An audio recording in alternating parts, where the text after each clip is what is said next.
Už? No. Stíchlo všetko vokol, kráčam po rodnom kraji. Tam je biela cesta, tam kvietok voňavý.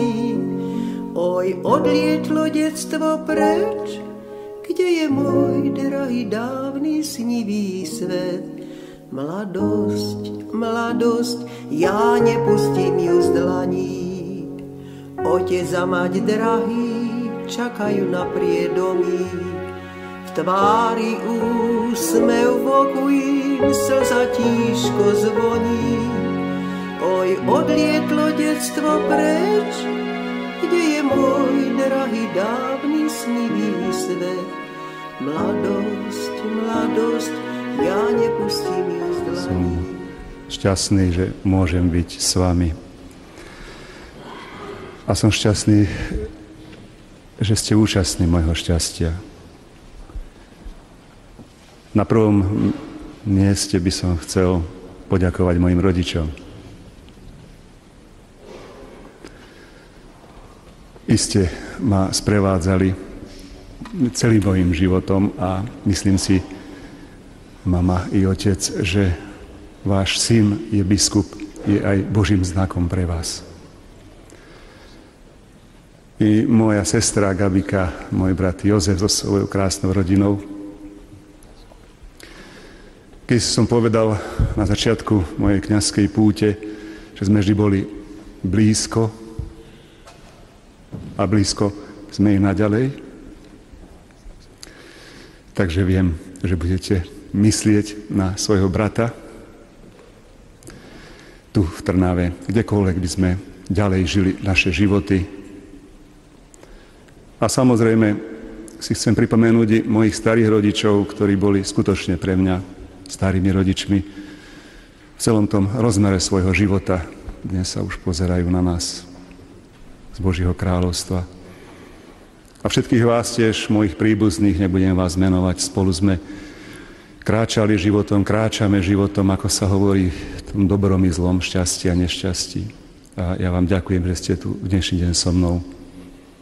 Viem, že budete ma ďalej sprevádzať aj vo vašich myšlienkach a modlitbách. Keď tak sa pozerám aj na môj kňazský život, v týchto dňoch by som práve dovršil 25 rokov mojej kňazskej vysviacky. Koľkí vzácni kňazi, reholníci ovplyvnili môj život.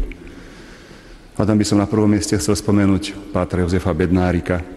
Myslím si, že to, že som kňaz a zároveň aj redemptorista, je jeho zásluhou.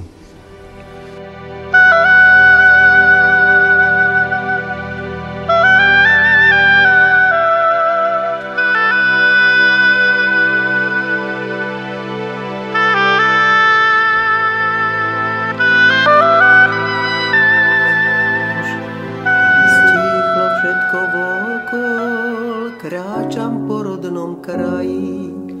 Tam je biela cesta, tam kvietok voňavý. Oj, odlietlo detstvo preč, kde je môj drahý dávny snivý svet. Mladosť, mladosť, ja nepustím ju z dlaní. Otec a mať drahý čakajú na priedomí. V tvári úsmev, v oku im slza tížko zvoní. Oj, odlietlo detstvo preč, kde je môj drahý dávny snivý svet. Mladosť, mladosť, ja nepustím ju z dlaní.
chcel poďakovať tomu, ktorému patrí všetká moja vďaka a úcta. Tebe, majstre. Keď som dostal list od svätého otca Benedikta a prečítal som si, že mám byť menovaný za nového arcibiskupa Trnavského, cítil som, že sa ma pýtaš: Robert, miluješ ma ešte? 25 rokov kňazom. A ja musím priznať, že už sa nemôžem pozerať dookola a povedať: áno, Pane, viac ako títo. Musím priznať vo všetkej skromnosti, vo všetkom tom, že 25 rokov kňazstva obnáša, že musím byť a som pokorný vzhľadom na všetko, čo som prežil. Na celý môj život, čím sa chcem vyvyšovať. Som naozaj nehodný služobník a pripadám si ako ten Peter, ktorý v mnohých chvíľach zrádza svojho majstra.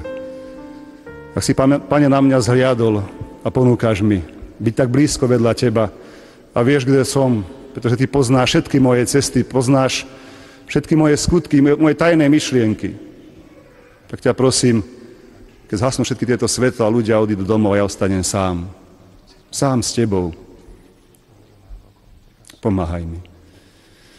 A naplň ma svojou milosťou, naplň nás svojou milosťou, aby sme mohli kráčať za Tebou. In plenos matutina misericordia Tua.